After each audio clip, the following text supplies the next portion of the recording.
Inyong lahat. Good evening. Gising pa ba kayo?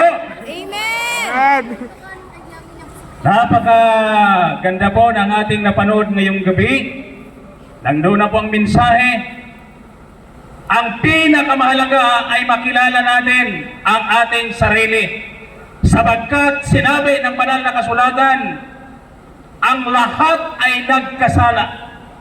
At ano ang kabayaran ng kasalanan? Ang sabi sa Romans 6:23, ang kabayaran ng kasalanan ay kamatayan. At sabi doon sa ating napanood, ang kamatayan ay nandoon sa naglalagablab na apoy. At ito ang patutunguhan ng isang tao kapag siya po ay walang Panginoon sa kanyang buhay. Ngunit ayaw po ng Diyos na ikaw ay mapahamak.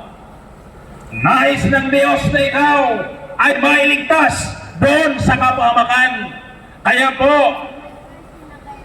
ipinadala niya, ibinigay niya ang kanyang bugtong na anak upang ang sinumang sumampalataya ay hindi mapahamak, kundi magkaroon ng buhay na walang hanggan.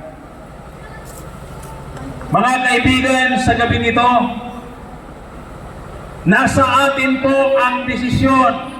Nasa atin po ang pagpipili kung ito ba'y piliin natin andoon sa kapahamakan o piliin natin andoon sa buhay. Sapagkat ang ating Panginoong Hesukristo, ang nais niya na tayo ay mabigyan ng buhay. Kaya kanina